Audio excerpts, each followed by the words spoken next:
This is our next conversation, and as we mentioned, we are now jumping into call-ins. Yes. We want to hear your thoughts on various topics or whatever you even find interesting and trending right now that you think is worthy of discussion. Call us and share your thoughts on that. I know last week, Friday, Paul, you guys got a lot of engagement around the La Ruta Maya controversy that's currently around. I don't want to call and be a part of the you conversation. You should have, girl. You should well, we have. have been here this morning, right? And one of the good things is that, April, I'm sure you are very much in tune with, and by the way, the number to call is 280-0016. 280-0016, because we're going to start with the La Ruta Maya topic and the change. You are very much familiar with tradition and how we hold traditions near and dear to us, and how tradition grows over time. And changes. It changes, but when tradition is long-standing, it takes root, right? Root that when you pull up, there is a fear that the tradition can die. Or that, but there's also possibility that the tradition can still survive, right? When it is replanted. Yeah. So what has been your take looking at all that has been developing? I think I feel like this is not about tradition though. Ooh, good. Okay. Like, because a lot of people say it is about tradition. I don't think it's about and tradition. And there's other angles, so I go always ahead. find that these sort of conversations and these topics, somebody to make bank. And when you put a price tag on an entry fee to a brace that was always free for other people, it becomes this question of who is really benefiting from this change. Because I don't mind, we as Belizeans, we don't like change, right? Whether it be for safety reasons or maybe perhaps the paddlers have an easier route at the finish line. I don't see all of that because you have 4 days of race, right? You start from Cayo and you end up in Belize City. Nobody else is charging an entrance fee to any of these places except in Barraboom. Yo, girl, in Barraboom, girl. Well, I mean, you can go to the party and so forth in Barraboom, but you could still watch the race from other angles. No. So well, I think you make a point in that you make a good point in that yes, there is locations all along the river that is free, but the finish line in Barraboom, the finish line in Barraboom, you have to pay. But you've it never wasn't always like that though, because it used to be at a different location. The only way I could describe it, the only way I could describe it is across from the Segura family, in an open area by the river bank, and beside Black Orchid. That's the perfect way to describe it. And that area was free. Vendors would come out, families would come out, sell a leaf food, you know, people would put a blanket on the ground, watch, and that for me was how I remembered the La Ruta Maya race and why I appreciated it. And then they moved it to another location, which was essentially a private property, and now there's an entrance fee. If people want to sell food, you have to pay for that as well. And so it is essentially a way to generate more money, but for who? And the bottom line of it all is that I think that when you don't consult, because this race is what, 2 weeks away, a week away? Yeah, 2 weeks. You know, this race, these sort of changes to me should have been consulted a year ago. If you're going to make this many changes, you have to ensure that everybody gets in line. It's not just one person making all of these decisions. It affects not just the paddler, it affects the local vendors, it affects persons that are trying to get from point A to point B following the race also. So there's a lot that I think people are not really looking at it, but at the end of the day, I don't think it's about tradition. It really is about whose pocket is being filled, in my mind. You see, the thing is, you can't ignore the traditional aspect because the conversation in a large part, surrounds tradition versus money making, right? And so there is a large percentage of the population that are hell-bent on not changing the tradition, and they're not convinced that the money-making aspect is the most justifiable reason to change tradition, right? And so these two parts are equally important. But to stay on the money aspect, I think that is an important point to touch, because what we hear the organizers arguing, they're saying that this thing costs a lot of money. They're saying that it costs a lot to have security. It costs a lot to clean the river. These are some of the things I'm hearing. They're saying it costs a lot to ensure that paddlers are taken care of, whether it's their meds, whether it's their hydration, etc. They're saying that it costs a lot. Wouldn't the sponsoring... well, in part, but like IV, for example, and drips and stuff like that, to rehydrate them in a more quicker manner. They have to do that at every stop. They're saying that all of these things cost. And the truth is, I hear that. And I have to agree that in order to ensure that this race continues and is financially sustainable and viable into the future, so that the tradition, which is the race happening, so that that continues, then there needs to be extra income earned and extra income generated. How is that done? And the way that is presented, so that the public understands it, so that the public perception does not sway in a direction that says, oh, this is all about money making and this is all about money grabbing. I think that's the important part, and I think that's what the opportunity that the organizers missed this time around. I agree, and that's why I think that I said, if you're going to make these decisions, you have to tell us not 2 weeks before the race, but a year in advance, or at least a few months in advance, because if you're an avid follower of this race, all of what Paul is saying is true, right? Yes, the sponsors do take care of their teams, the teams do take care and so forth, but there are other things that the organizers do have to keep in mind. But some of when you have progress, it brings problems, right? Because this race started as an environmental awareness act, right, where people would come and not actually litter, but clean the river as they go about. My first interaction with La Ruta Maya was being part of an environmental club, where we follow the race and we clean along the riverbank as the race is going. And people would do that as well, but now it's not really. It's not that, because you have all of these different... It's like an exposition for businesses to come out. And you kind of miss the mark of what the race actually represents. And that's why I say, I don't know if it's so much about tradition anymore, because it reminds me of the agriculture and trade show, where you no longer really think about agriculture and trade, because it's all about one big party. I see La Ruta Maya in that same light. And if you are going to talk about a race that is so expensive, look at the people that are sponsoring you and look at what they're after. Because the more and more I listen to La Ruta Maya and the sponsors, they're dwindling. Every single year, there is less and less sponsorship for La Ruta Maya, and you have to think about why that is. What is it about your collaborators that they're not getting is the essence of La Ruta Maya, and why do you continue to stick with them? Yeah, so do you think then there's a reason around that, why the sponsorships has lessened? You know, the race is very expensive, and the only reason why people sponsor things is they're getting something out of it, right? And if which is the branding. Branding, marketing, all of that stuff. You have the the jerseys with all of the sponsor stickers and so forth. But if the race isn't building momentum and people aren't buying in, your sponsors are going to pull out. But you know what I find so interesting? This conversation has only now become so rampant and in your face since the change of this finish line from Belcan to Halover. And it really started with Belizeans just not liking change, if we could be honest. And apparently there has been gripe in the past from the Canoe Association, from paddlers feeling like they're not heard. But this wasn't something that was brought to the forefront until now. And so I think going back to the conversation that we had, I believe on Tuesday, Paul, where we spoke with the Canoe Association and a paddler who has been a part of the conversation for over a decade.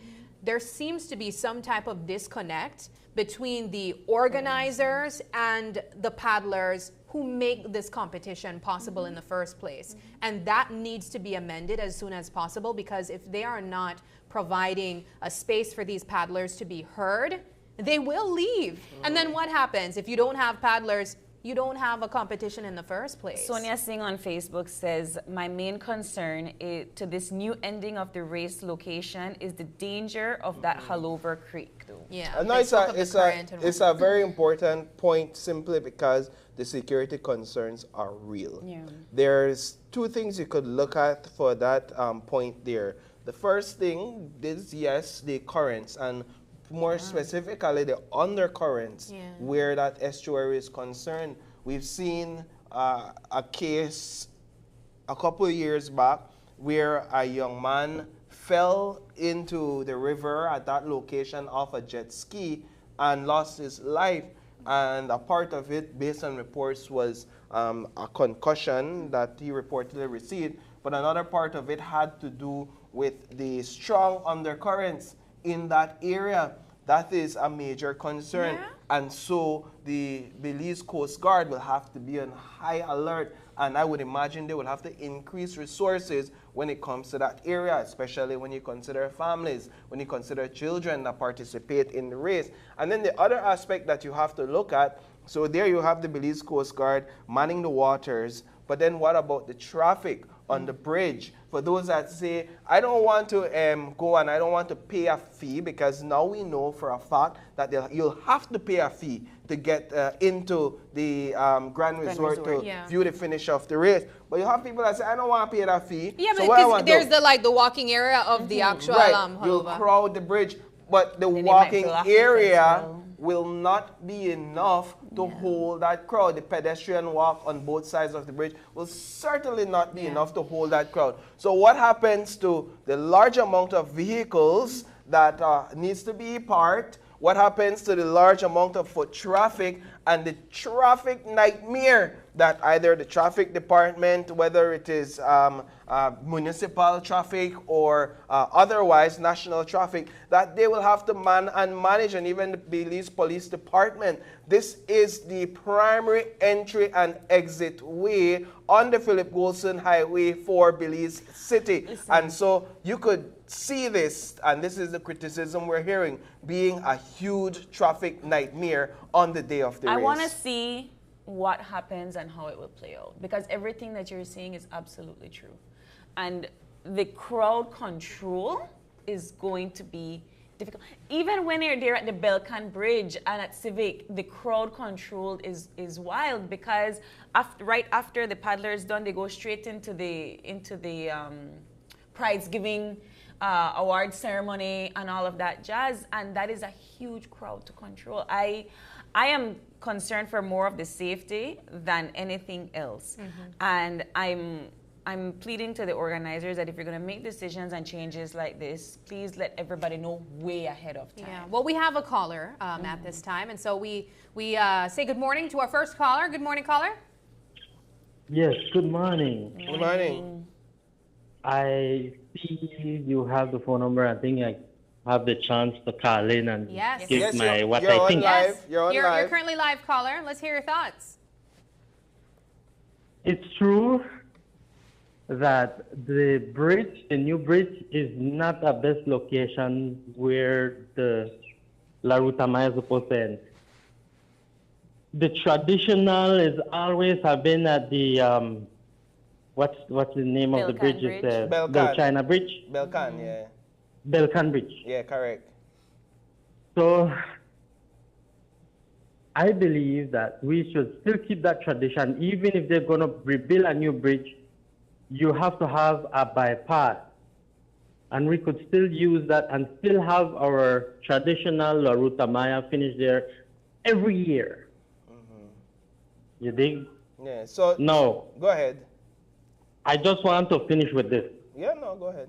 For the fact that it's at that spot, to me, as a Belizean, it's a red flag. I already have things with these type of people that own these type of businesses that are overtaking our country, and I'll leave it at that. Thank you. Good morning, everybody. Thank you, caller. Thank you for your thoughts, caller. Yeah. I mean, so again, it goes right back to what I started with saying. Tradition is near and dear to a lot of people's hearts. And what the caller is asking, if the income being generated or the proposed generated income, if it is enough to justify the change in tradition. And for the organizers, they're saying yes, right? Sometimes tradition, this was the exact words for earlier we heard from Mr. Harrison, sometimes tradition needs to be changed in the name of success. Or I'm paraphrasing what he's saying, right? And what the caller is saying, nah, we don't want that type of success to change the tradition as we know it. But he also made a very valid point. Oh, okay, we have another caller. Good morning. Hi, good morning. Good morning, go ahead. Yes, ma'am. You know, I know that it's a traditional race and everything, but you know what I really sit down and look here, brother, like when I first caller said, the foreigners there, they go take over the country, and we sit down on the side as Belizean, and we just make them stuff anything done with truth. Mama, Papa, listen to me. You could think about it by yourself. No, it become a rich man business. The people in a Belize city, well, in a like I mean, like I said, I know I say like poor people or so, but people who don't have that kind of financial money, right? So like say, well, boy, no, you have to catch bus to go up there, catch bus to come down back. I mean, this is not for the poor people again. This is to just benefit the people who have money they continue have. You understand? So now they're back out all of the poor people. Like we know, we get back out. We have to pay a bus to go up there. We have to pay a bus to come back. Then the drama where you have meet to go up there. Then the drama where you have meet to come. I think, man, there are people who come from love FM the other day. They never want to put in no car, but then it's unfair to people like we, whether Belizean. We'll look out for La Ruta Maya every year. And now the leave money when I could say buy a water or buy a staff drink, they have to take it and pay a bus. Or taxi. Carla, will this new change in location affect you in terms of your attendance at the finish line? Will you be going this year? No, and I'm calling on our Belizean to boycott. Don't go to the finishing of La Ruta Maya because it's unfair to the people who don't have the kind of money to go stand up on the side. So I ask people, don't go. Boycott the La Ruta Maya. And even the paddlers then, they had a meeting and so between them, and people with the paddlers tell me that, look here, they're not satisfied with that because this is just for this rich man get richer. No. Right. All right, well, come on. All right, well, thank you so much, caller, for your input. We appreciate it. Thanks. All right, we have another caller, and so at this time we go now to that other person on the line. Good morning, caller. Good morning. Good morning. Go ahead. Just on the point of late notice, this should not be happening this year. They should have at least given months. What's the minimum time to have alerted everyone, discuss it? So on late notice and failure of leadership where there is no vision, the people perish. They shouldn't go ahead with this year. That's it. Okay. Thank you so much for your thoughts, caller. I find that I was listening to the calls and I think about the founders and what they really wanted from this race, the real true reason for this initiative, and it was really to bring communities together to raise awareness on something.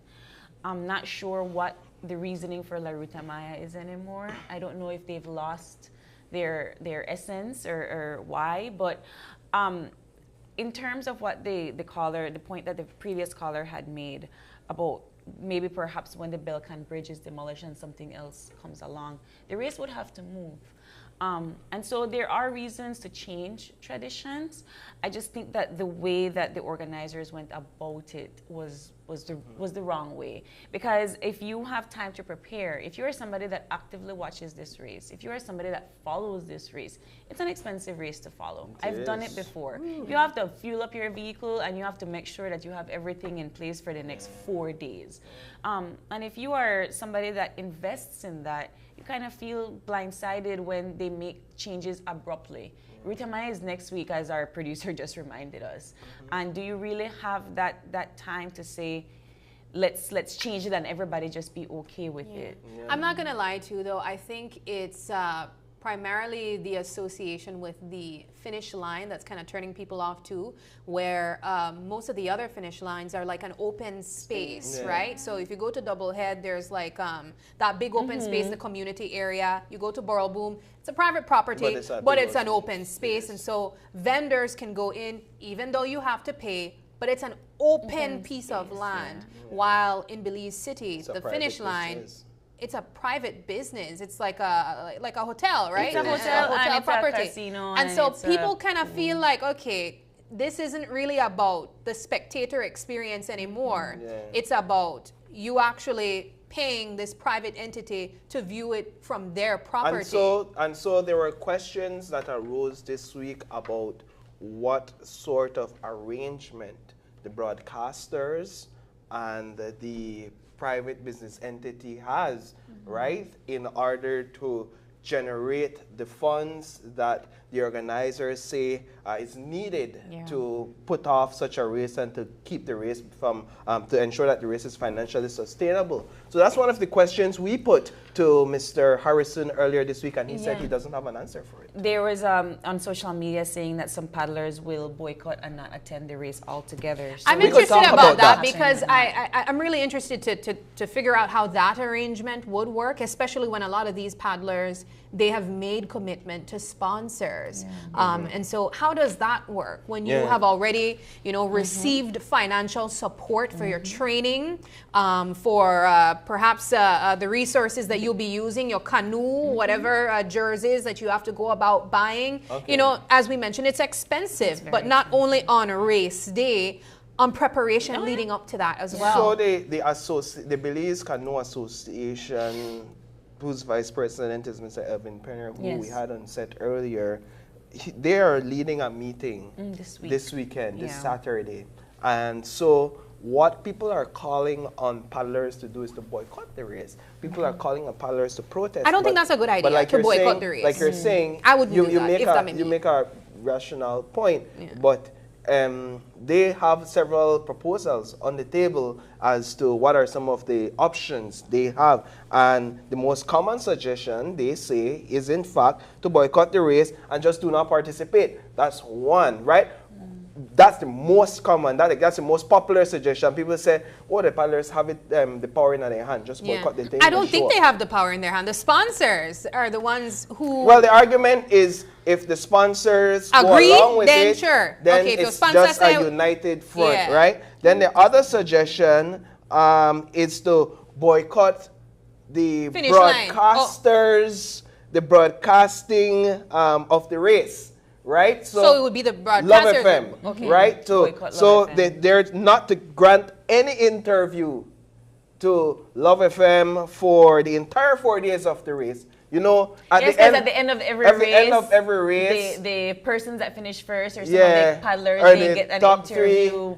Because we've been there, been like I've covered a lot of the finish lines, and what happens? Do you think that would be effective though? Because I don't think. I mean, it would be effective if the other media houses collaborates with them, because remember, it's also about branding and marketing.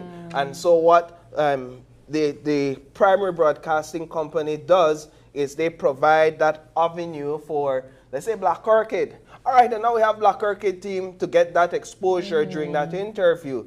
But the only way that would work is if other media houses, let's say ourselves or another media house, is there to do the interview. Their exclusive interview with us instead of Love FM. Yeah, so that's another suggestion. So we're getting into the thick of it now. Which I don't know exactly how that arrangement works because it would create the broadcasting company, I believe, has some type of exclusivity to the Well, they don't have exclusivity to the interviews. What they have is first choice. Okay. So when a race comes in, they are the ones that usually get to do the interviews first. Okay. Right? And then we come behind. There's a whole setup. The FM has an entire stage kind of thing that they put out for those interviews. It's a big thing for them to be able to do those first interviews. The third suggestion, so we had two on the table. The third suggestion is for the paddlers to pass through the finishing gate at the Grand Resort. And then continue paddling. And then just turn around and continue to paddle and still come out at Belcan Bridge. Right? But then again, you have to understand the cameras, the Love FM's cameras won't be there. So they would need another media house or two, or an independent media agency, for example, to be there to cover that. And then they go to Belcan Bridge. Which means that spectators can still be at the Belcan Bridge where the unofficial ending would be. And then another suggestion, which I find to be an interesting one, they're asking paddlers to decide whether or not they should ask Bowen & Bowen, the main sponsor of the event, to join them. And they're saying if Bowen & Bowen disagrees to join them, then they should commit and ask others to commit to boycotting Bowen & Bowen products for the weekend. Right?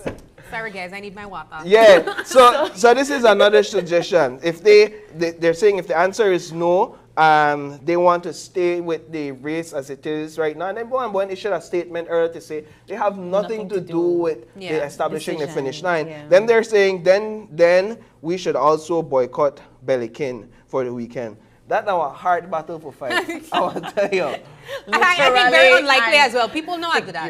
Yeah. You know, if people had that people sort know of a boycott Belize for La Ruta Maya because that's like a social event as well. But listen, if we had the capability of doing that. If we do that, shock me. Yes, honestly, right? I agree. And then the last option that they have on the table is to would be just to do nothing and just without spectators and so forth, you'd have the same issue of losing sponsors, because the whole point of having sponsors is that you market your brand, and if everybody boycotts watching it, even if the paddlers paddle, right, and people don't go and watch the race, that's a huge loss for a lot of sponsors. Yeah, well, the argument is we'll take the loss this year so that we have our way next year. Let's go to a different topic. I think that there are some other topics here that I think in terms of like controversy,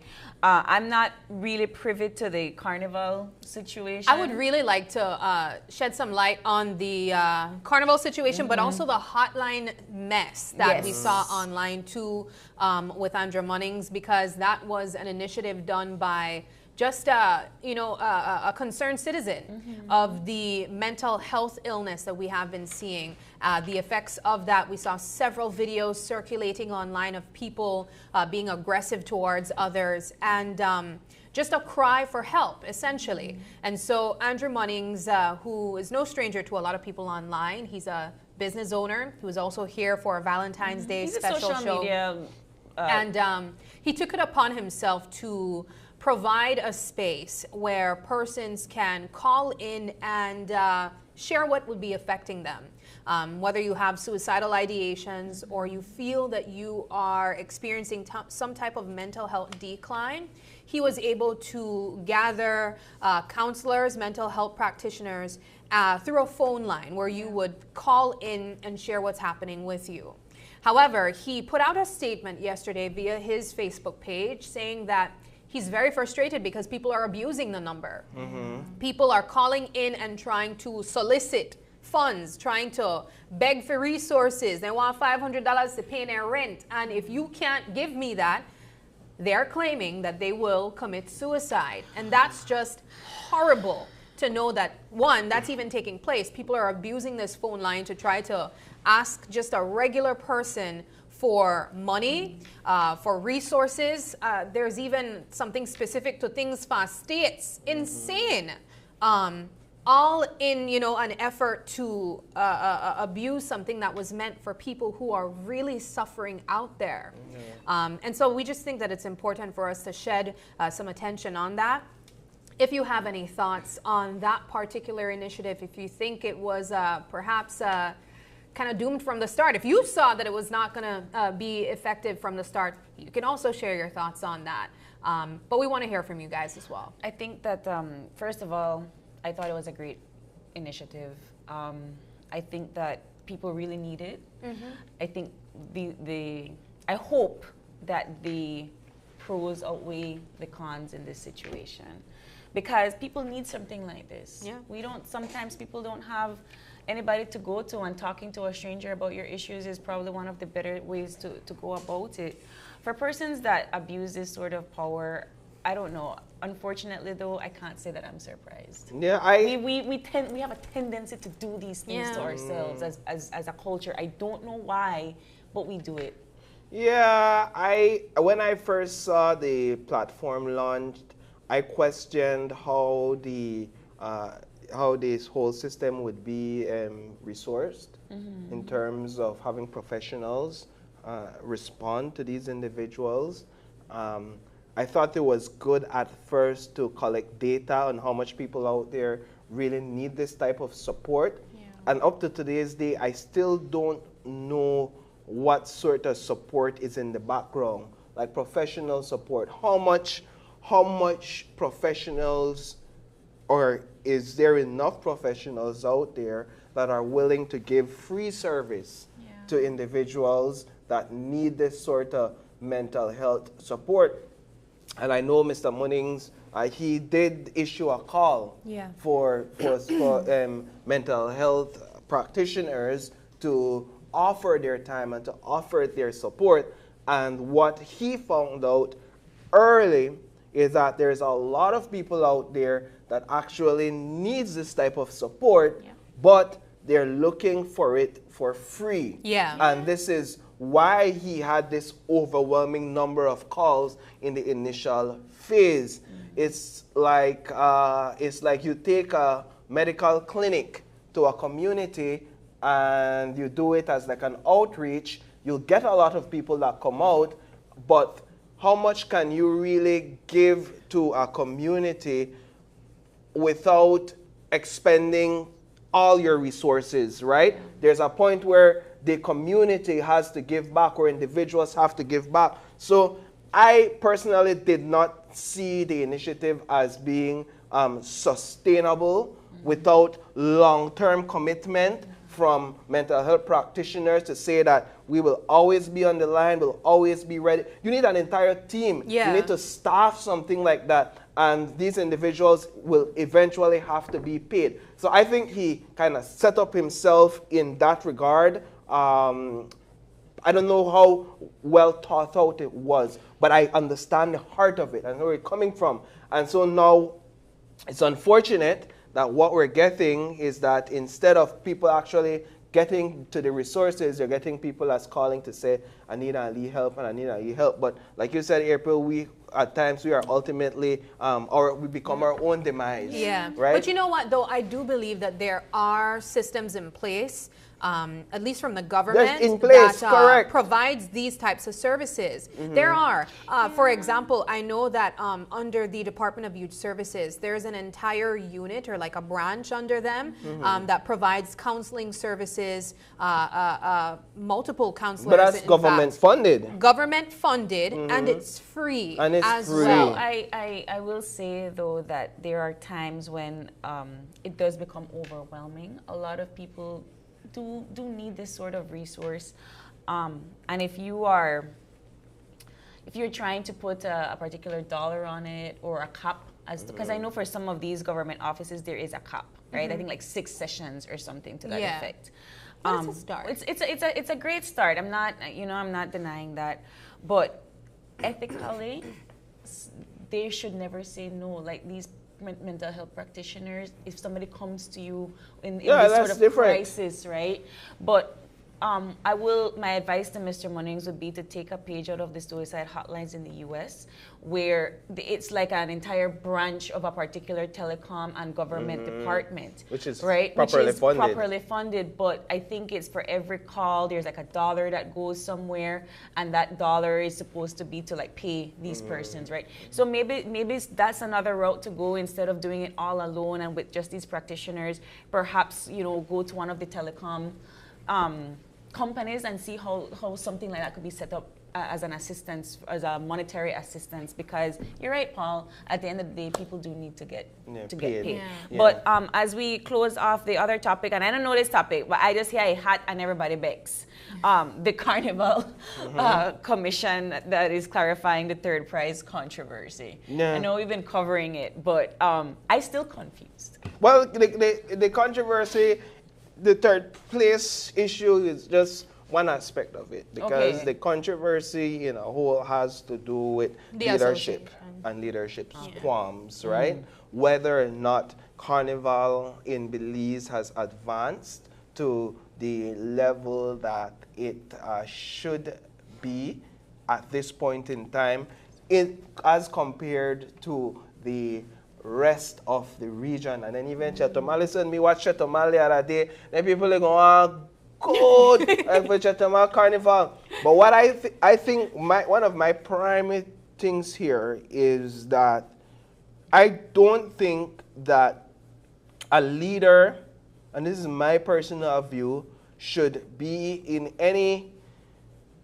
capacity as head of an organization in terms of like an association like this for 2 decades in a row. I agree. That's why. 20 years as president of the Belize Carnival Association. I think that is a certain way for idea fatigue. That's a dictatorship in a Aye. You're using the word. Yeah, just saying that in politics, that's a dictatorship. Yeah, 20 years. 20 years can lead to idea but fatigue, also ask to ourselves leadership this. fatigue. How has he maintained that post for 20 years? That's a good question. Because is he voted in? Was he voted in for the last 2 decades? It's not like he just assumed that position and said, I want to be president until I decide I don't want to be no more. But doesn't the committee and members of the committee, don't they change over time and then they still vote for him? Like, is that what it is? Okay, so he's voted in and then he picks committee. So maybe he members. So he pick again, guys. But outside, but you know, so that's one of the issues, and I like where you all are having asking the right questions about how somebody stays in a position of leadership of an association in a critical culture, again, traditional event that has been a staple in our September celebrations. You asked the initial question about if we believe that Carnival has evolved and changed. And that is at the heart of the debate. I will say no. You'll say no. I will say no. And I am not an avid watcher of Carnival. I watch it on TV. I watch it on coverage.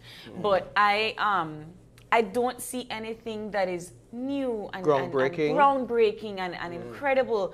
What I see is adopting of other traditions constantly and trying to make it our own.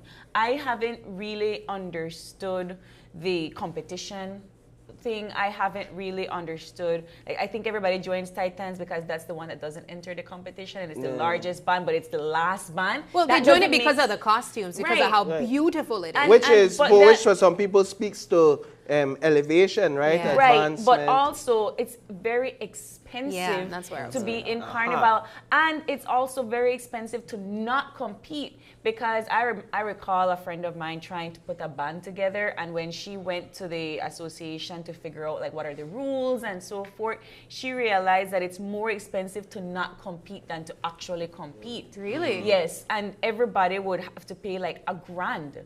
It doesn't make sense. And so if you have this big band like Titans that doesn't compete and is the biggest band and is providing all of this money, why would you have them all the way to the back? The thing is though, babe, one of their costumes, well, it was so big and elaborate, could potentially cost $1,000. Agreed. So that $1,000 where you to pay for like not compete or compete, it's fine. What we are failing to remember is that aside from that experience that spectators have, this is a business. I just think that they have not been able to really get the best out of it. You know, when Paul referenced the region, when we think of places like Trinidad, I just pulled up the Trinidad numbers for 2024 to 2025. US $95 million generated in revenue in 2024. Exactly, and so just to continue on the topic of it being a business, I think that we have not been able to figure out how to tap into that and execute it properly. One, we don't have enough carnival bands. I think we have a very limited amount. Agreed. And then two, just being able to use it as a product of its own. I think Belize still has not figured that out. Perhaps this is where the tourism ministry could probably come in and figure out how to help market that in that way. That's an interesting point. Because and the reason why I said tourism, Paul, is because people buy plane ticket for go to Trinidad for what? For experience, how much times you know desire for buy a ticket for yourself and say, but I really want to go there, go see. And if you even had if the it's means, just to watch and if you had the means, you would go. We could do that. Even it's not even just about the plane ticket. I guarantee you, what month are we in? We're going to be in March next week, right? September. All right. I guarantee you that by June, July, carnival tickets in Trinidad are completely sold out because it's such a hot event and it's a 3-day event. So even if you don't want to go to a particular band or you don't want to go to a particular mass, you are able to kind of pick. And I think what we haven't done yet is integrate all of Belize into carnival. But not only that though, it takes more than one aspect. It takes more than one aspect to make it successful. You can't just say, you know, well, the country needs to buy into the idea of promoting the carnival as a tourism product, so to speak, the way that Trinidad has in other parts in the region, right? But we need to figure out how to get enough resources and perhaps make it